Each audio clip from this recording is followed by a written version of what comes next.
Hello, friends. Welcome back to my channel that is Unfolding Path. So, yesterday we had started with our fundamental rights, okay, जिसमें हमने किया था article 15 और article 16 और आज हम करेंगे केसेस आर्टिकल 16 के एंड 17 एंड 18। तो आज हम राइट टू इक्वालिटी कंप्लीट कर लेंगे जो कि फर्स्ट फंडामेंटल राइट है, one of the first fundamental right among the 6 fundamental rights that we have. So आज हम स्टार्ट करते हैं with the cases and commissions of subjective to article 16 and sub clause 4। ठीक है, तो 16 सब क्लॉज 4 में क्या था जो हमने कल पढ़ा था, तो वापस रिवीजन कर लेते हैं कि state can make rules to reserve jobs और positions for backward classes who are under represented in the state services. State services में जो भी ओबीसी है, backward class, other backward classes, उनके लिए रिजर्वेशन का प्रावधान है।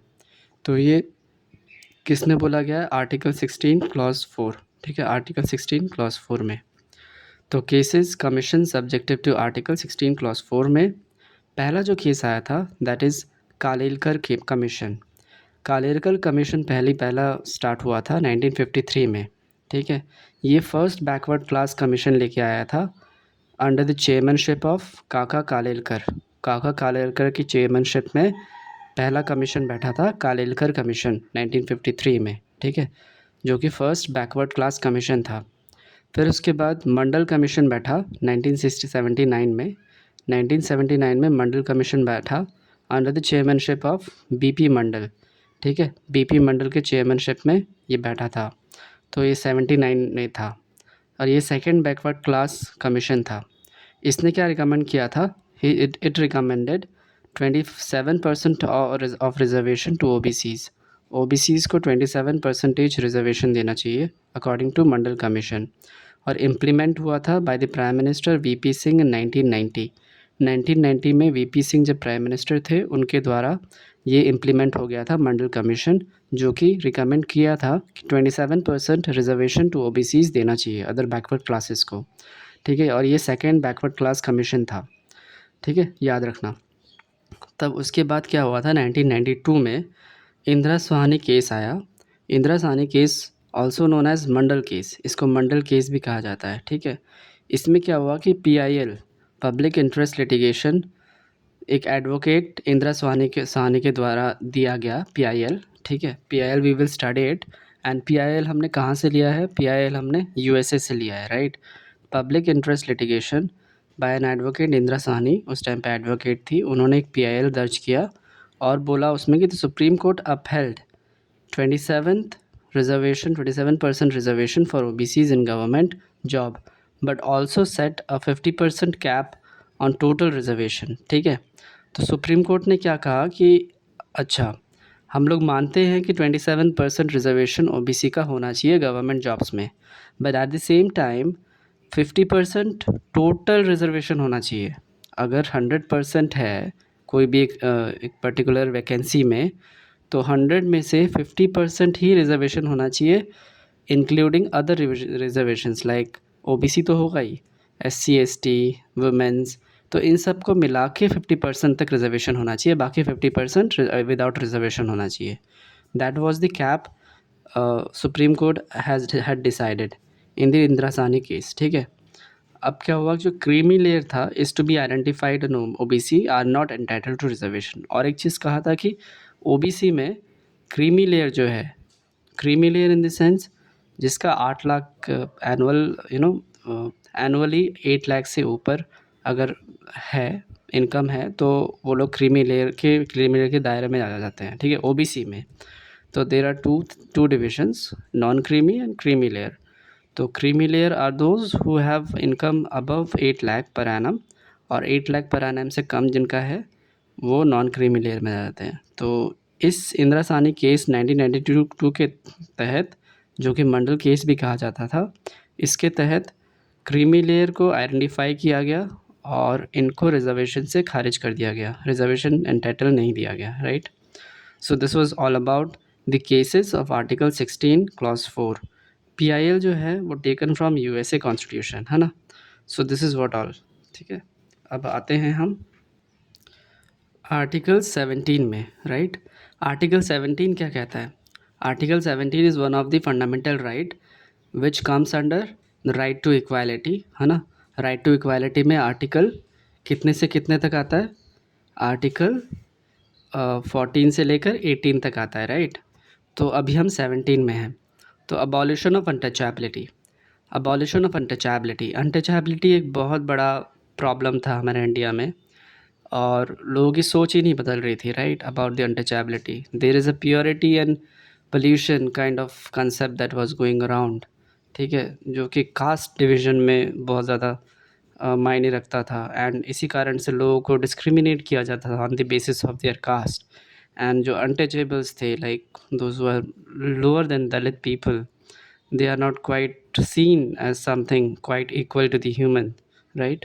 तो उनको राइट्स देने के लिए ये टचेबिलिटी पे लड़ाई की। किसने सबसे ज़्यादा अच्छे से लड़ाई की?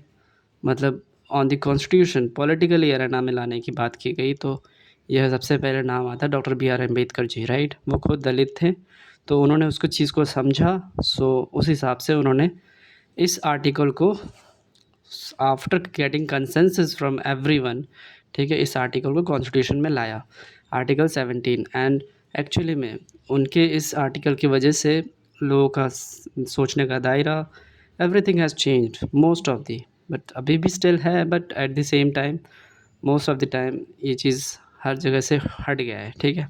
तो अबॉलिशन ऑफ अनटचेबिलिटी, तो स्टेट और any private individual are prohibited from practising untouchability.